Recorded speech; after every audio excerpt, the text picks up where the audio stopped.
बिस्मिल्लाहिर्रहमानिर्रहीम। अस्सलाम वालेकुम नाज़रीन, उम्मीद है आप खैरियत से होंगे। इकरारुल हसन साहब जो हैं, जो पहले एक सहाफ़ी भी हैं और उसके बाद उन्होंने अभी एक नई सियासी जमात भी बना ली है।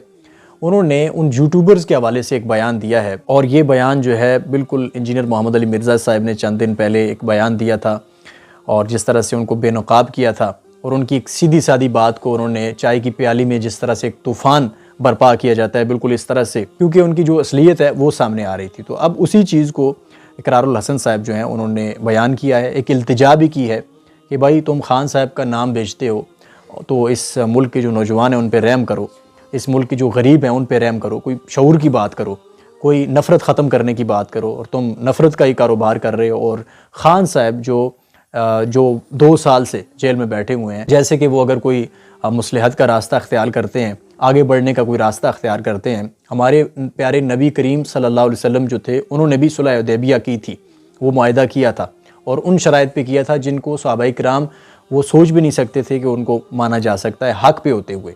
तो इसलिए अगर कोई लीडर है वो सियासी रास्ता तलाश करता है तो ये लोग उसके लिए इस तरह का प्रोपेगेंडा करें कि जैसे जो है वो कोई कुफ्र कर देगा अगर कोई इस तरह का रास्ता वो तलाश करता है, ताकि वो जेल में ही सड़ता रहे और बाहर जो हैं वो उनके नाम पे लोगों के जो जज्बात हैं उनको इस्तेमाल करके व्यूज़ समेटते रहें और डॉलर्स जो हैं वो बनते रहें। तो इस हवाले से जो इकरारुल हसन साहब ने इल्तिजा की है या जो बयान दिया है, पहले आप ये सुने फिर इसके बाद बात करते हैं।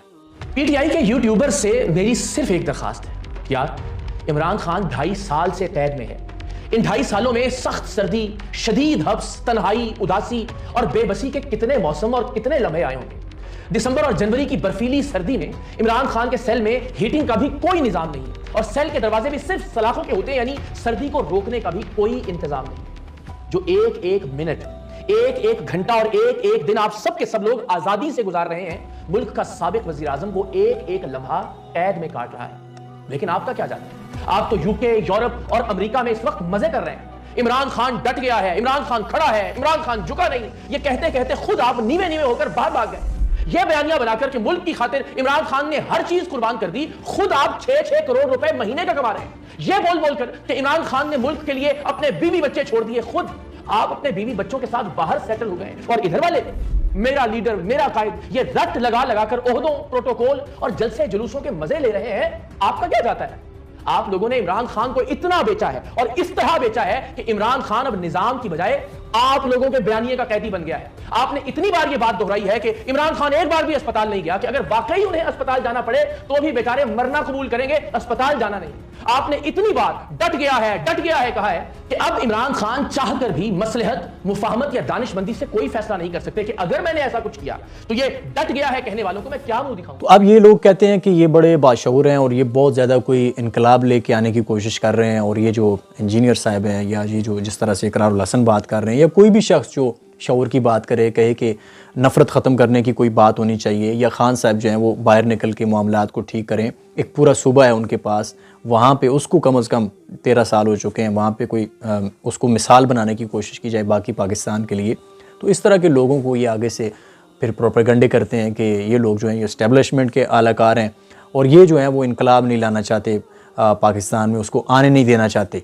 तो इस तरह की चीज़ें जो हैं ये फिर इनका प्रोपेगेंडा जो है वो शुरू हो जाता है। तो खान साहब की जो सोशल मीडिया पे फॉलोइंग है वो बहुत ज़्यादा है, इसमें कोई शक की बात नहीं है।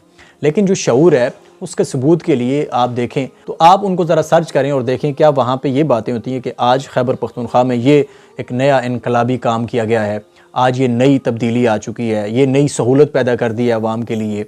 तो आज ये जो हुकूमती काबीना है, वज़रा हैं, उनकी मुराद जो हैं वो कम कर दी गई हैं, प्रोटोकॉल ख़त्म कर दिया गया है, कर्ज़ों में बहुत ज़्यादा कमी आ चुकी है, महंगाई जो है वो कम की जा चुकी है, बेरोज़गारी जो है उसको ख़त्म किया जा रहा है, सफाई का कोई इनकलाबी काम नज़र आ रहा है। अभी पंजाब में हमें कुछ चीज़ें जो हैं वो नज़र आती हैं डेली बेस पे, तो जाहिर बात है यहाँ भी आनी चाहिए। सोशल मीडिया इतना बड़ा और हर चीज़ नज़र आनी चाहिए, लेकिन उस हवाले से कोई बात नहीं करता। और ना ही ये जो यूट्यूबर्स हैं इनके व्लॉग्स में आपको इस तरह की चीज़ें नज़र आएंगी। ये सिर्फ नफ़रत वाली बातें होंगी जिनसे जो है वो एक टेंशन क्रिएट हो, जिनसे लोगों के जज्बात जो हैं उनको इस्तेमाल किया जाए और व्यूज़ हासिल किए जाएँ कि डट के खड़ा है। और बाहर बैठ के थंबनेल पे ऐसी ऐसी बातें जो पाकिस्तान में तो जाहिर बात है वो करेंगे, उनके ख़िलाफ़ कार्रवाई होगी, लेकिन बाहर बैठ के वो मौज मस्ती में इदारों के ख़िलाफ़ गालियाँ और खान साहब को बिल्कुल उनके सामने खड़ा करना अपने मुफादात के लिए, तो ये सारी की सारी चीज़ इनके नज़दीक ये शऊर है और कोई भी अगर इस्लाह करने की कोशिश करे तो उसको कहते हैं कि इसके अंदर शऊर नहीं है और ये इनकलाब नहीं लाने देना चाहता, उसके राह में रुकावट है और ये इस्टेब्लिशमेंट का आलाकार है। और इसके अलावा जो शऊर का एक टेस्ट है वो इमरान रियाज साहब खुद अपने व्लॉग में कह रहे थे कि 10,000 बंदों का टास्क किया था हलीमा खान साहिबा ने, लेकिन वो बंदे जो हैं वो वहाँ पे नहीं पहुँचे हैं अडयाला जेल के बाहर। तो ये सारी की सारी चीज़ें जो हैं ये साबित करती हैं कि ना तो जमात के अंदर कोई तरबियत का निज़ाम है कि एक टास्क पे, एक मिशन पे, एक पॉइंट पे सब लोग जो हैं वो इकट्ठे होकर बाहर निकलें, कम से कम खान साहब के लिए निकलें। अगर 10,000 बंदा नहीं निकल सकता तो इसमें इंजीनियर मोहम्मद अली मिर्ज़ा साहब का या किसी और का क्या कसूर है? और इसके अलावा क्या कोई दावा कर सकता है कि 13 साल जहाँ पे गवर्नमेंट है रियासत मदीना पार्टी की या PTI पार्टी की या इंसाफ पार्टी की, जो सबसे ज़्यादा अच्छे हैं, जो तब्दीली लाना चाहते हैं, जो बाशऊर हैं, क्या इन 13 सालों में उन्होंने खैबर पख्तूनख्वा को बाकी पाकिस्तान के लिए मिसाली बना दिया है? क्या बाकी पाकिस्तान के लिए उन्होंने खुशहाली में, अमन में और तरक्की में, सफाई में, करप्शन से पाक करने में, कर्ज़ों को ख़त्म करने में, इलाज की सहूलतें देने में, तालीम के हवाले से उसको फ्री करने में, तो इन सारी की सारी चीज़ों में क्या मिसाली बन चुका है? कोई कह सकता है कि ये सिर्फ़ पाकिस्तान के लिए, बाकी दुनिया के लिए नहीं, सिर्फ पाकिस्तान के लिए क्या मिसाली हो चुका है? तो ये शऊर वाली बातें हैं, लेकिन ये आपको ना तो यूट्यूबर्स के व्लॉग्स में मिलती हैं और ना ये आपको सोशल मीडिया पे कहीं पे नज़र आती हैं, क्योंकि लोगों को यूट्यूबर्स ने अपने ही चक्कर में लगा रखा है और उनके जज्बात का फ़ायदा उठा के वही नफ़रत वाली बातें और गालम गलोच इदारों को इस तरह की चीज़ें करके वो फ़ायदा उठा रहे हैं और डॉलर बना रहे हैं। और दूसरी तरफ जो खान साहब हैं, उनसे इंजीनियर मोहम्मद अली मिर्ज़ा साहब ने यही रिक्वेस्ट की थी कि वो कोई रास्ता निकालें, क्योंकि बाहर जो है वो ड्रामा चल रहा है, बाहर जो है वो उनका नाम बेचा जा रहा है, उनके नाम पे कारोबार हो रहा है, तो इसलिए वो बाहर निकलेंगे तो कम से कम ये जो एक सूबे की ज़िम्मेदारी है उन पे। हज़रत उमर रज़ी अल्लाह तआला अन्हु का मशहूर कौल है ना कि अगर दरिया के किनारे कोई प्यासा कुत्ता भी मर जाएगा तो उस कुत्ते के हवाले से उनसे बाज़पुरस होगी। तो क्या इतना बड़ा सूबा जो है उस हवाले से खान साहब से जो है वो बाज़पुरस नहीं होगी? अब इसका जवाब ये नहीं है कि सिंध के हवाले से नहीं होगी, पंजाब के हवाले से नहीं होगी। भाई आपने जो है वो मदीना के हवाले से बात की हुई है, आप बाकियों से अलग हैं, तो आप कम अज़ कम इतनी तो कोशिश करें, कम अज़ कम खान साहब जो हैं वो बाहर निकल के कोशिश करें कि इस सूबे को ही मिसाली बना दें, बाकी तमाम पाकिस्तान के लिए मिसाली बना दें।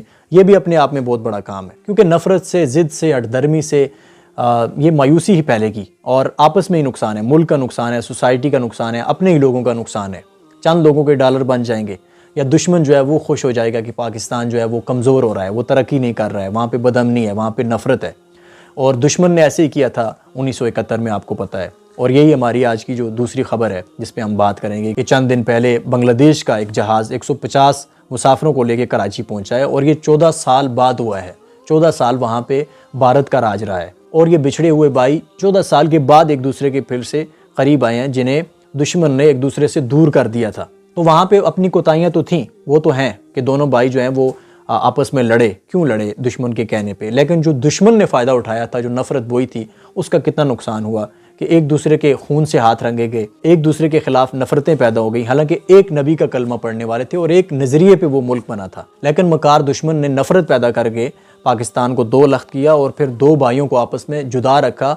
और 14 साल के बाद अभी वहाँ से ही, उसी एयरपोर्ट से, वो ढाका एयरपोर्ट जो भारत ने उसको तबाह किया था, आज 14 साल के बाद उसी एयरपोर्ट से तैयारा उड़ता है और पाकिस्तान की जो कराची एयरपोर्ट है वहाँ पे आके वो तैयारा लैंड करता है। और 14 साल के बिछड़े भाई पाकिस्तान और बांग्लादेश जो हैं वो आपस में मिले हैं। वहाँ पे पाकिस्तान ने इंडिया का बाईकाट भी कर दिया है वर्ल्ड कप। अभी कल की खबर थी, क्योंकि इससे पहले उन्होंने बांग्लादेश को वर्ल्ड कप से बाहर निकाल दिया है। तो पाकिस्तान जो है वो बांग्लादेश के साथ बिल्कुल खड़ा हो चुका है और अब पाकिस्तान और बांग्लादेश एक दूसरे के करीब आ चुके हैं।